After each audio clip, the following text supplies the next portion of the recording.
principle is still there. You would expect that UNRWA would at least fire the principal, maybe think of changing the school's location, seal off the tunnel. None of that has happened. Next slide, please. And this is how we got to October 7. In October 7, more than a dozen UNRWA officials participated in the terrible massacre. We will show here a few examples. As the minister said, one of the most shocking cases is the case of Muhammad Abu Etewi. He's a driver in UNRWA. This is his ID. On the right side, you'll see a captured enemy materials from Gaza showing that he went through an ambulance course in the Qassam brigades. Now, the video will speak for itself. Just please, next slide. On October...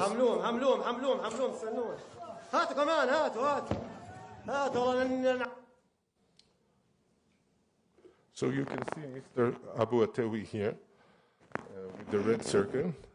He participated... هات كمان هات طخوش من مصر هذول ما عادش يقتل بد نصره ايوه هات ناس من جوا هات يلا حمل معاه شيل معاه شيل معاه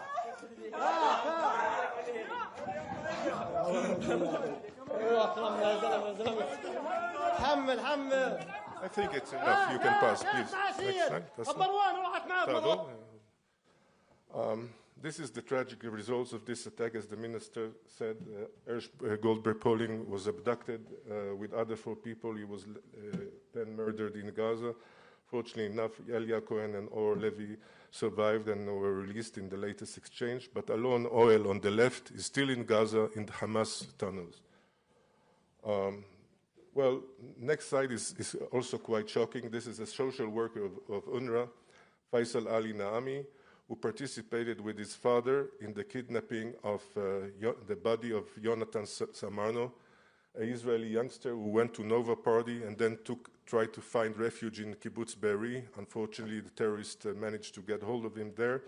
And you will see in the next video what Mr. Naami and his dad did.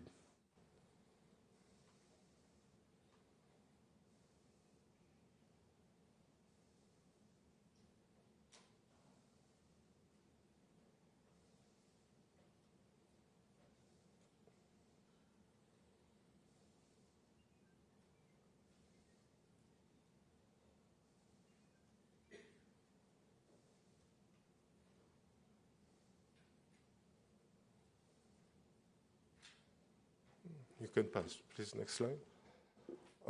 As we said, after October 7th, you would expect that UNRWA will draw the lessons.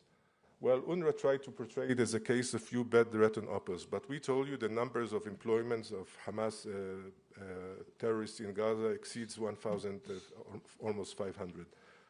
So we wrote a letter to I wrote a letter to the Commissioner General of UNRWA, Philippe Lazzarini, and to the Secretary General of the United Nations in July 24. As a sample, we mentioned the names of 100 Hamas activists with their ID, with their military numbers, who are employees of UNRWA. UNRWA did nothing. We showed it to UN officials. I presented it to head of OCHA, to other UN officials. We showed it to donor states. UNRWA did not act upon it, but let's see a few cases out of this 100 list. First case, Mr. Khaled Masri. He's the principal of one of the schools that you saw before, Marazi Prep B School, who had a tunnel under his school. In the red thing, you will see an HR list of Hamas, and it's mentioned the ID of Mr. Masri and his rank in Hamas, which is a Rakib, a sergeant. Next, please. Another case, another school principal, Muhammad Shawaide, is the principal of this Zaytun school that we showed you, that the tunnel there led to main headquarters of UNRWA and to Hamas data server. Here we have military documents, captured enemy materials of Hamas, showing that he works in combat engineering in Al Qassam Gaza Brigade. Another example, Ahmad Samir Khatib is a deputy school principal in UNRWA, in another Marazi school, Marazi B Boys School, and he is also a squad leader in infantry battalion in Han Yunis Brigade. You can see here documents showing the marks that he got through a military course that he went through. Well, this is what UNRWA did. This is the list that we got 2 weeks ago in April. Donor states forced UNRWA to give Israel the lists of its employees with the IDs. These 3 people, individuals, are still employed by UNRWA as we speak now. It's almost 9 months since we gave the list. These people are still employed. Next. And this is Mr. Abu Aziz, if you remember, the first principal from 2011. The same list in 2024, he is still being employed. And this is, you know, the 100 list. We checked when we got the names last week. 95% out of them are still employed in UNRWA, as we speak, from these 100 people. It's not that the other 5 they disqualified, it's just that they were part of October 7th, so either they died or UNRWA dismissed them. Please. Again, this is the numbers, we already spoke about it. I think something that you should pay attention to, 80% out of these people work in the education system. And then people tell us that UNRWA needs to provide education. You can imagine what kind of education UNRWA provides. And as I said, 15%, and it's only men, so probably the number is higher because you have also females working on Hamas and in UNRWA, and now we are really researching this. So the number is probably higher than 15% of principals and deputy principals. Now, post-October 7th, the UN needs to guard the neutrality of its installations and to report about every breach of its installations. Now, let's see what they did. On the left, it's a very famous case. It's the main tunnel that led to the main data server of Hamas. Now, of course, UNRWA knew about this because the electricity was supplied from the main UNRWA headquarters above in Gaza. Also, the parking lot in this place started sinking a few years ago, which is always a sign for a tunnel. UNRWA never checked this. So this is the main data server of Hamas under UNRWA headquarters. Next one, which is quite shocking, please. This shows you Hamas personnel were in black entering a UNRWA compound. You will see the UNRWA guard with the blue vest. He allows them to enter there and to take the vehicles of the UN. By the way, from the war, when UNRWA says that it's drawing lessons and that they're implementing the Colonnades report, the UN is supposed to report to Israel about every breach of neutrality of installations. Do you think they reported to us on this? We didn't have even one case during the war that the MFA or COGAT was alerted. Other organizations do. The World Central Kitchen did when it employed employees. And this is the UN, and this is the guard there in blue, and this is them taking the UN cars that are being used for terror purposes. Do you think that they notified us? Of course not. As the minister said, the responsibility goes beyond UNRWA. It goes to the Secretary General itself. I want to show you one of the most amazing things in this presentation. Please, next slide. If you remember Mr. Atewi, the driver who killed and participated in the kidnapping of Ersh Goldberg, Pauline, and this, he was killed by Israel in October 24th. And this is what the SG had to say about Mr. Atewi. Instead of looking who is Mr. Atewi, he blamed Israel for killing a humanitarian worker. Maybe you'll come back there. I just want to... So, this is a reminder for him who's Mr. Atewi, that he defended, his colleague. Okay? Maybe you can read the tweet. And this is, again, he's still employed. This is a list we got in April by UNRWA. Mr. Abu Atewi, you can see him in yellow, still employed by UNRWA, despite the fact that we sent it in the 100 list, despite the fact that it was over my Twitter, despite the fact that the New York Times published a big story about this. He's being employed. It's a pay for slay. His family gets money. Please. And this is also quite amazing.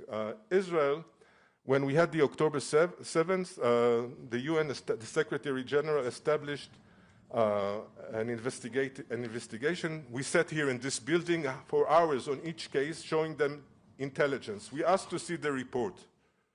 This is what the SG disclosed to Israel. These are the cases of the 12 individuals involved in October 7th, and this is what we call UN transparency. maybe another time because it's quite shocking. What reason did they give for redacting? They didn't say, this is what you, and we had to beg to get it.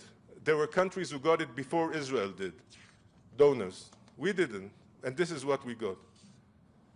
Okay? Now, maybe to wrap up before I hand it back to Minister Sarr on the question, a lot of member states did draw the lessons. The US defunded UNRWA. Sweden, when they saw this, defunded.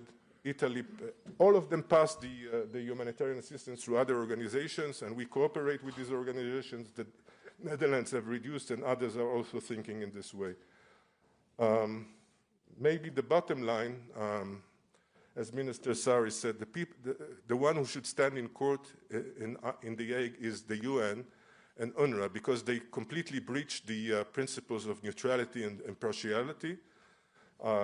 I'm always being reminded as Deputy Director General for International Organization that the UN has privileges and immunities. Yes, but the UN has obligations too. This organization, the UNRWA betrayed its organization, the Secretary General betrayed the principles of this. Thank you very much. And thank you, Ambassador Weisbord. We'll now move to questions. Remind you again that we would ask you to limit your question to the subject of UNRWA and the ICJ. This is what this press conference is all about.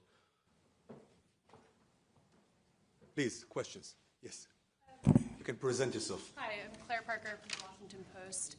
So you said that you sent this list of 100 employees who were implicated in terrorism to UNRWA. How did you get the 1,462 number then? This is by doing a comparison of different intelligence we have. A lot of it is based on captured enemy materials that we caught in Gaza. Some of it is on other intelligence. We showed it and shared it with many donors in UN. The New York Times has published a story about that, authenticated this. So this is the means to, and as I said, we are just in the start of this because we are still investigating into women, into UNRWA. This is only men, okay? Thank you. Thank you. For media, please, first. We have... Yes, please. Why did you decide, if the appeals process in the ICC seems to be going pretty well for Israel, why did Israel decide not to participate in the proceedings of the ICJ? Maybe this evidence could have convinced them. I think I explained very well why. This is what I done for 10 minutes. We put there, we convey our written position on the issue to the ICJ, but we didn't think we should participate in the circus there. Thank you. But the position itself, they cannot ignore because it's there. Yes, Dan, please. Good morning, gentlemen. Dan Williams from Bloomberg. As I understand it, this briefing flowed from a Norwegian initiative to take Israel to task for the crackdown on imports to Gaza. What, if anything, is Israel doing to prevent what NGOs are calling an imminent famine in Gaza, given that that is apparently linked up with the briefing today? We work to provide humanitarian assistance. We have the issues of the refugees there. We cooperate with many organizations and NGOs. Now we are putting pressure on Hamas because we want to see a progress on the issue of the hostages release. But this briefing is nothing to do with this. It's about the timing of the hearing in The Hague, and we wanted to present our case. Thank you. Yes, please. Yes. Hi, Lisa Rozowski, Haaretz. So you were focusing today on UNRWA, but actually the case that will be discussed in the ICJ can very well also have to do with the general subject of the humanitarian aid and the fact that Israel doesn't provide it. What do you have to say about it? It's not the case today. Yeah, and I think it was answered. Yes, please. Israel has said openly, and this meeting flows from that it wants to end UNRWA. UNRWA is rotten to the core. Israel said it needs to be replaced by other agencies. How close are you to achieving that in Gaza? And do you also want to end UNRWA in the West Bank, Syria, Lebanon, Jordan? The law is very clear on that, and the law draws a distinction between the activity in the sovereign territory of the State of Israel, in Judea and Samaria, in Gaza Strip, so the law provides the answer for that. UNRWA activity is disallowed in the sovereign state of Israel. In Judea and Samaria and the Gaza Strip, Israeli officials cannot cooperate with UNRWA. All the definitions are in the law itself, and we are simply implementing the law that was legislated half a year ago with a very wide consensus in the Israeli Knesset. Thank you. There are no other question. We'll wrap up. Yes, last question. Doesn't it signal to the world that maybe Israel can't defend this this law that is passed in the Knesset? Because I don't really understand why we are not taking this argument and speak now at the court in front of the judges, as the rest of the world is doing now and will be doing the next 5 days. Because you believe it is legal, and I believe it is political. The position of the State of Israel is simply there, because the written position was brought by us to the court. It's there. But all the circus, the position itself, the written position is there. But to participate in this circus for the next 3 days, I elaborated before that, and maybe you missed it or just heard it, but were not convinced why it is totally politicized and why we cannot trust these procedures. We saw it. We saw it on the advisory opinion on the occupation. And I just gave the example there of the president of the court during the genocide case, which defined us as an enemy state. I think it is quite convincing why it is a problem to trust under these circumstances, that it is connected to what we see as law and justice. Thank you. I just wanted to say that we gave you also folders with presentations and other cases. You can use it. You can reach out to us if you want further information. One last question from Reuters. Yes, please. It's Maya Lubel from Reuters.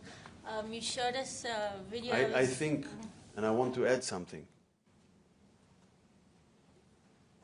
The aim of these processes, not processes, there were already 4 processes during this war, as I mentioned, is to delegitimize the State of Israel.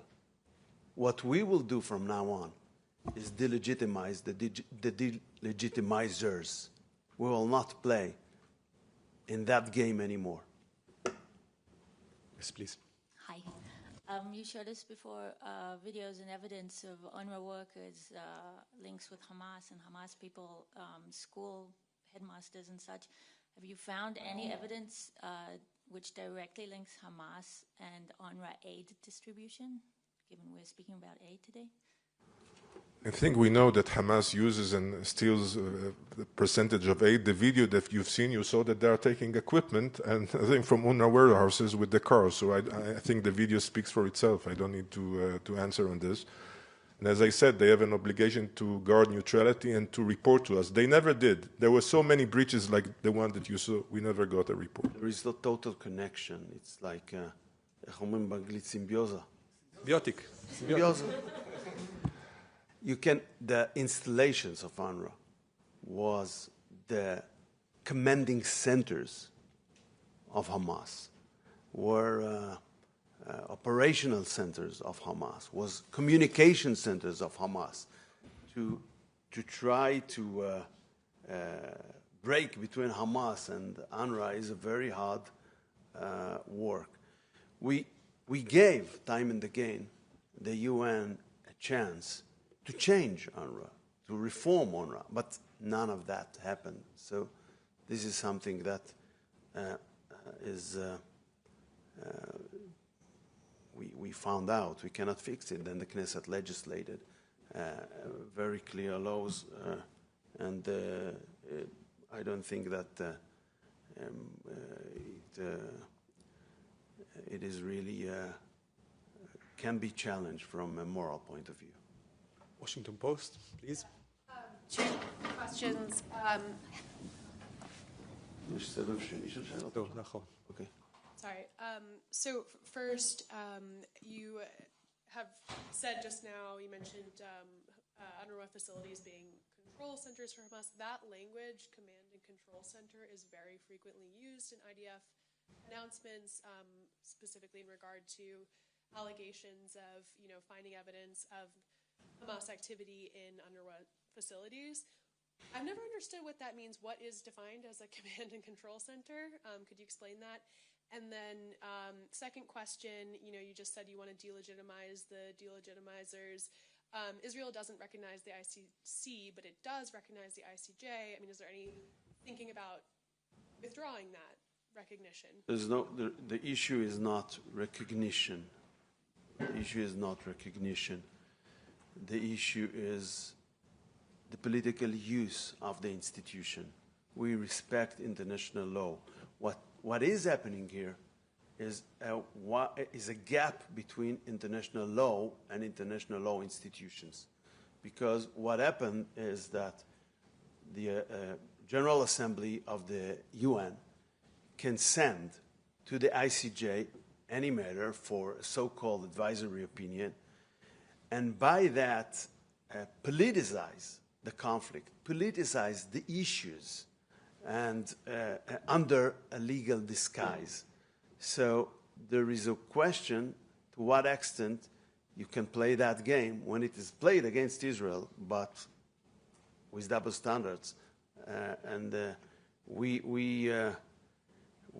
defined the right balance as bringing our position to the court in a written statement, but not participating in the circus for the next 3 days. Thank you. Before we leave, we left you with briefs about the evidence, some of the evidence regarding UNRWA activity and the involvement with terror. You can have it with yourself. It's for you to use. Thank you very much. This press conference is now over. Thank you. תודה, יישר כוח. היה מצוין, כל הכבוד.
אם זה מתקדם, לא, תראה אם מישהו עונה לך, מישהו לקח את זה בעצם.